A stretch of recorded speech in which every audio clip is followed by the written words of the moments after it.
नमस्कार, स्वागत है आपका हमारे चैनल में। मैं हूं आपके साथ शिखा कौशिका। चलते हैं हमारी कुछ खास रिपोर्ट की तरफ। भगवान चित्रगुप्त के परम भक्त दास बलदाऊ जी से खास बातचीत, दोबारा मुलाकात के साथ महत्वपूर्ण जानकारियां। धर्मराज, यमराज और चित्रगुप्त में बहुत है अंतर, लेकिन लोग पूजा करते हैं धर्मराज की और कहते हैं चित्रगुप्त। फिर क्या है ये सच? जानने के लिए दास बलदाऊ जी से करते हैं बात और जानते हैं कर्मों का लेखा जोखा करता है कौन। बने रहिए हमारे साथ, दिखाते हैं क्या बताया दास बलदाऊ जी ने। नमस्कार, HTV में आपका स्वागत है। इस वक्त आप देख रहे हैं कि हम दास बलदाऊ जी श्रीवास्तव के सामने बैठे हुए हैं। राज और चित्रगुप्त, यमराज, ये अंतर जो है, जो हमारे दर्शक देख रहे हैं, इसमें बहुत सारे ऐसे दर्शक हैं जिनको अंतर नहीं पता है, जैसे जिस तरीके से अभी आपने बताया भी। लेकिन धर्मराज जी जो भेजे गए थे पृथ्वी पर, उनको भगवान चित्रगुप्त उनको नहीं बोला जाता ना। वो धर्मराज जी हैं जी। धर्मराज जी के बारे बच्चे हुए, वो पृथ्वी लोक पर आए तो उनको पृथ्वी लोक का काम करना था जी। राम पृथ्वी लोक पर आए तो पृथ्वी लोक का काम करना था जी। कृष्ण पृथ्वी लोक पर आए तो पृथ्वी लोक का काम करना था जी। अगर वो विष्णु है तब तो उनको पृथ्वी का काम नहीं करना है। जी। तो यहाँ आए, उनकी शादी हुई, उनके बच्चे हुए, सब हुआ उसी तरीके से जी। अच्छा, जिस तरीके से अभी आपने बताया, जैसे कि अगर बात करी जाए कि जब दीपावली में या जो भाई दूज है वो एक त्योहार होता है, तो जो दूज का त्योहार होता है तो उसमें भगवान चित्रगुप्त की पूजा होती है। तो पूजा में जो फोटो रखी जाती है वो तो चित्रगुप्त की ही रखी जाती है? नहीं जी। वो धर्मराज जी की रखी जाती है। कहा जाता है चित्रगुप्त जी। क्योंकि कालांतर में चित्रगुप्त और धर्मराज में लोग समझ नहीं पाए जी। और उनको चित्रगुप्त कह दिया। जी। पद्म पुराण में भी यही परिवर्तन कर दिया गया जी। कि धर्मराज की जगह चित्रगुप्त लिख दिया गया। जी। तो लोग वही समझने लगे। जी। ऐसा है नहीं, जी। क्योंकि चित्रगुप्त तो चित्त में गुप्त है। वो कहां से फोटो में आएगा? जी। वो फोटो में तो आ ही नहीं सकता। तो जन जन के चित्त में गुप्त है, यानी कि निराकार है। बिल्कुल निराकार है वो, जी। उसका कोई आकार नहीं है। जी। हमारे जैसे बलदाऊ हैं हम, जी। हमारा नाम बलदाऊ जी श्रीवास्तव है। जी। अगर हमारे में जो गुप्त है वो निकल गया, जी। फिर मिट्टी हो गई। बिल्कुल। गुप्त निकल गया जी। तो वही गुप्त इसमें है। जी। किसमें गुप्त है? जी। चित्र में। चित्र। ये चित्र है, ये चित्त है, इसी में गुप्त है। जी। जैसा कि वेद कहते हैं, पुराण की बात नहीं करेंगे, लेकिन वेद में यही लिखा है। यानी कि चित्रगुप्त जो है वो एक निराकार है, जिनका कोई आकार नहीं है, और जिनकी पूजा लोग करते हैं ये धर्मराज। जी जी जी, जो कायस्थ लोग जिनकी पूजा करते हैं जी।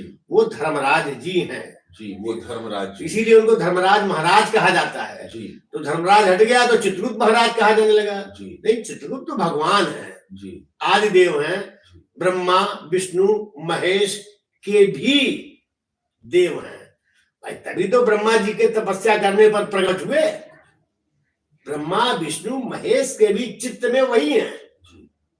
हाँ, उनको राम भी कहा जाता है। कई बार जो रामायण है और पुराण है उसमें राम शब्द का संबोधन आया है, क्योंकि पृथ्वी पर जब अवतार लिए हैं तो राम के रूप में लिए हैं या कृष्ण के रूप में लिए हैं। तो उनको राम भी कह सकते हैं, आप कृष्ण भी कह सकते हैं। आज का हमारा मूल विषय ये था सनन जी कि एक पुस्तक प्रकाशित हुई है जो आपके गुरु पूर्णिमा के दिन, उस पुस्तक का नाम है चित्रगुप्त व्रत कथा। जैसे आपका सत्यनारायण व्रत कथा है, 5 अध्याय है उसमें, वो पैटर्न है, उस पैटर्न की वो पुस्तक है।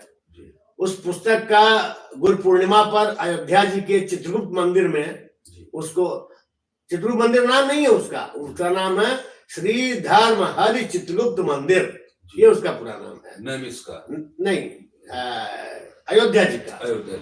वहां पर उसका आचार्य रमेश भाई शुक्ला जी के द्वारा वो वहां उसका विमोचन हुआ, लेकिन अभी पाठन नहीं उसका हुआ। तो जी, एक तो जो जिस तरीके से आप बता रहे हैं, एक अभी आपने बात स्पष्ट की, जिस तरीके से धर्मराज और चित्रगुप्त दोनों में अंतर आपने स्पष्ट किया। तो अभी जिस तरीके से आप कह रहे हैं कि पाठन की बात कर रहे हैं, पाठ की बात कर रहे हैं, तो इसमें चूंकि जब इसको आप बताएंगे विधिवत तो काफी लंबा टाइम भी लगेगा, क्योंकि तब भी दर्शक हमारे तभी समझ पाएंगे, क्योंकि अभी किसी को इस बात की जानकारी नहीं। बीच में हम आपसे एक सवाल और पूछेंगे कि भगवान चित्रगुप्त की अगर बात करी जाए, जिस तरीके से आपने कहा, तो जो अन्य मंदिर हैं, कहीं ना कहीं देखा जाए तो जिस तरीके से ब्रह्मा जी का मंदिर कहा जाए, ब्रह्मा जी का मंदिर बहुत कम मिलता है, और इसी तरीके से चित्रगुप्त जी के जो मंदिर हैं भी, वो कहीं ना कहीं उसमें जो पुजारी कहे जाएं या उनके सेवक कहे जाएं, तो कहीं ना कहीं निष्क्रिय दिखाई दे रहे हैं। आखिरकार ये क्या कारण है? दरअसल हुआ कुछ ऐसा कि यमराज से लोग डरते थे। जी जो डर होता है विशेष करके जी वो बड़ा खतरनाक होता है। जी यमराज से डर, जी और ये कहा गया कि उनके ही सहयोगी हैं धर्मराज जी, जी तो उनका भी डर। जी तो वहां लोग, क्योंकि कर्म अच्छे नहीं है, जी अगर अच्छे कर्म हो तो डर की कोई बात ही नहीं है, जी तो वहां जाने से लोग डरने लगे, जी और ये उनके अंदर डर व्याप्त हो गया बेमतलब का। जी इसके उल्टे ये बताया जाता कि अपने कर्म सुधारिए। जी तो कर्म को सुधारने की बात नहीं करी गई, बल्कि जो कर्म का न्याय दंडाधिकारी, जैसे चोर है जी तो जाकर के थाने में नहीं खड़ा होता है वो, जी क्योंकि वो डर रहा है, कर्म गलत किए हुए हैं। जी अगर कर्म आप कर्म ठीक किए हुए हैं, आप पत्रकार हैं, तो थाने में धड़ाके चले जाते हैं, जी लेकिन चोर नहीं जाता। जी बस यही कारण है कि जब परसेंटेज 90% चोर की हो गई, जी कुकर्मियों की हो गई, जी तो उस मंदिर में जाने से तो आदमी परेशान होगा, दिमागी उथल पुथल होगी, अरे अभी ना कुछ हो जाए हमें। जी तो हमारे समझ से यही कारण रहा होगा, जी इसलिए लोग वहां जाने से घबराते रहे। लेकिन ऐसा है नहीं, जी क्योंकि वो दंड इस तरह नहीं देते। दंड तो कर्मों पे होता है, चाहे दंड, चाहे सुख, चाहे लाभ, चाहे हानि, ये सब। अरे कहा नहीं है, हानि लाभ जीवन मरण जस अपजस विधि है। ये विधि कौन है? जो भगवान राम को भी नहीं छोड़ा, जो मर्यादा पुरुषोत्तम राम को भी नहीं छोड़ा, वो विधि वही है। विधि वही, विधि करता वही है, चित्रगुप्त जी वही है। धर्मराज जी को भी दंड दिया है, जी धर्मराज जी को भी दंड दिया है उस विधि के विधाता भगवान चित्रगुप्त जी ने। जी अभी कल जारी हुआ है, उसमें यही बात आई थी। हमने महत्वपूर्ण जानकारियां दी, और भगवान चित्रगुप्त के बारे में फिर अगले बार हम फिर दर्शकों को बहुत सारी जानकारी अभी तो जानना बाकी है, तो आपसे फिर से संपर्क करेंगे और दर्शकों को जानकारी आप देंगे। बहुत बहुत धन्यवाद। उम्मीद है आपको हमारी खबर अच्छी लगी होगी। हमारे चैनल को लाइक, सब्सक्राइब और शेयर करना मत भूलिए। ऐसी ही खबरों के लिए बने रहे मेरे साथ। नमस्कार।